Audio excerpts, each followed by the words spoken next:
Problem number 10. Formulate into a mathematical problem to find a number such that when its cube root is added to it, the result is 6. What is the meaning of the question? We need to frame a mathematical problem to find a number. The condition is when its cube root is added to it, the answer will be 6. Like that we have to frame a problem. So what actually we need to find? We need to find a number. So we are starting like this. Let x be the number. What is given actually? The cube root of the number, that is cube root of this number. Can you be able to see this? This is 3. That is cube root of x is added to it. What is the meaning of it? The number. So cube root of that number is added to that number. The answer will be 6. This is the question. Again I repeat, the cube root of a number, when it is added with that number itself, the answer is 6. This is the question. So with this we need to frame a mathematical problem, that is to find such number. So this is the given condition. What we are doing is cube root of x is equal to, bring this x to other side, becomes 6 minus x. Cubing both sides. Why we are cubing? Since we have cube root, we are cubing. So that cube root and cube will get cancelled. This becomes x. And here cube will come. Here also cube will come. Cube and cube root will go. So x remains. Here cube will come. Formula is written here for a minus b whole cube. This is the formula. A cube minus 3a square b plus 3ab square minus b cube. This is the formula for what? A minus b whole cube. Here a is what? 6. B is x. So use that formula and get this result. A cube minus 3a square b plus 3ab square minus b cube. So minus x cube taken to other side becomes plus x cube. 18x square comes to other side, becomes minus 18x square. If you multiply 3 and 36, answers 108x minus 108x comes here, becomes plus. Already 1x is present, so 109. 216 goes to other side, minus 216 equal to 0. So this is the cubic equation. When we solve this, we will get this number. So that this is the mathematical problem. The real meaning is this. This is the mathematical problem of solving a cubic equation. When we solve, we will get a number which satisfies this condition. I think you will understand this, right? What is the question?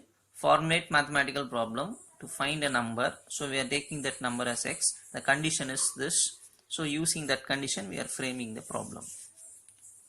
The formula that we need to know here is a minus b whole cube. A cube minus 3a square b plus 3ab square minus b cube. Okay. We'll go for the next theory part. Nature of roots. Nature of roots. Few condition and few results that we see here without proof. Nature of roots. We already know few things related with the nature of roots. Can you remember what are they? Can you guess and tell what are they? And one result is like this, that is we have already studied this, that is b square minus 4ac. This is called discriminant value. We have seen this in a quadratic equation. Delta equal to b square minus 4a. With this value we will find the nature of roots. That is, if it is greater than 0, we will have some results. So roots are real and unequal. And if this is equal to 0, real and equal. And if this is lesser than 0, the roots are imaginary. This we know already, right? This is also a concept under nature of roots. This we know, we have seen already. Now apart from this, we are going to see few more results. Out of which the first one is imaginary roots occurs in pairs. The meaning is, suppose a root is like this, that is 2 plus I root 3. Suppose if this is a root, clearly this is an imaginary root because imaginary unit is there. This is called imaginary root. When this is a root, it will not come in a single manner. It will come with pair, its pair. What is its pair? Its pair is nothing but its conjugate, 2 minus I root 3. So what the first result says, is 2 plus I root 3 alone cannot be a root of an equation. If this is a root, definitely this will also be the root for the same equation. Try to understand. That is the concept. Imaginary roots occurs in pairs. It won't come in single. It will come in pair. Second result. If p plus root q is a root of a quadratic equation, if p plus root q is a root of a quadratic equation, p minus root q is also a root of the same equation.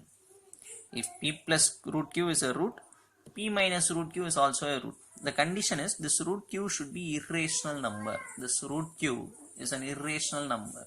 What is the meaning of irrational number? Root 5 is an irrational number. What is the meaning of irrational? Root 5,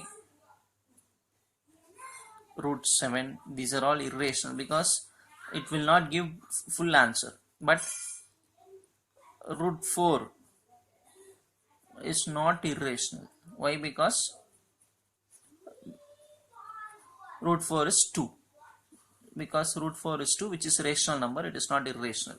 So I think you know somehow what is meant by irrational. Root 5, root 7, root 8, these are all called irrational number.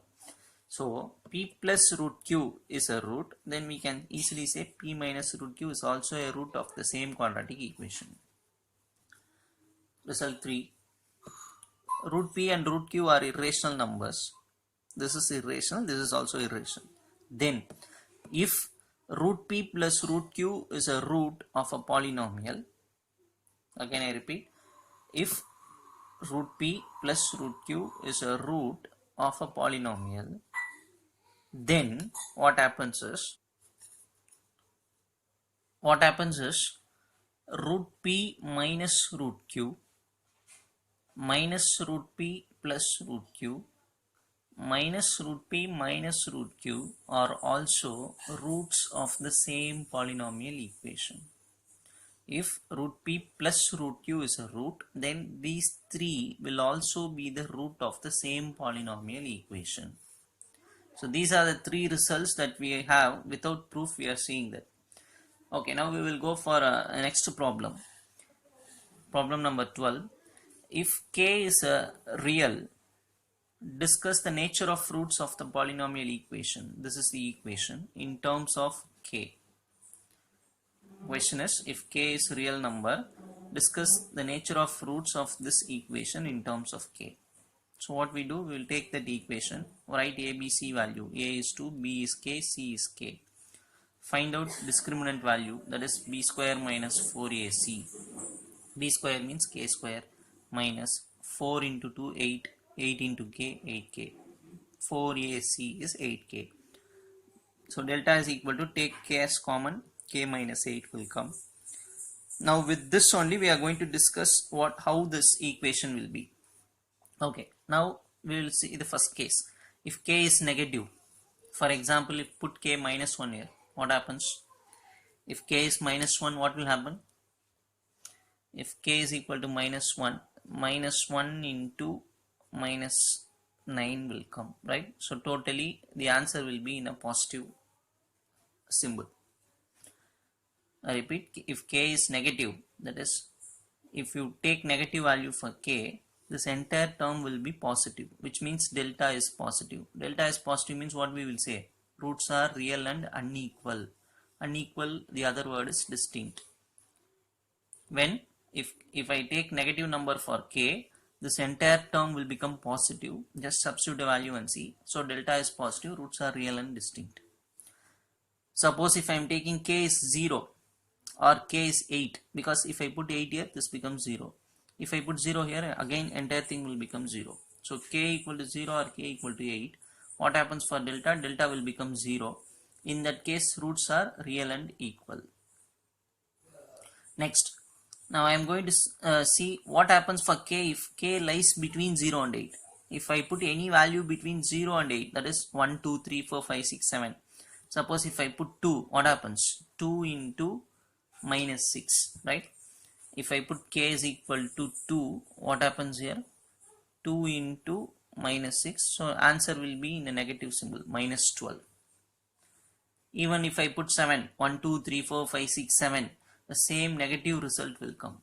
So if k lies between 0 and 8, delta value will be less than 0. Less than 0 means what is the meaning? Roots are imaginary. And finally, if k exceeds 8, if I put 9, 10, 11 and all, if I put 9, what happens? 9 into 9 minus 8, 1. 9 into 1 is 9. Again delta becomes positive. 9, 10, 11, 12, whatever positive number I put, this will be positive.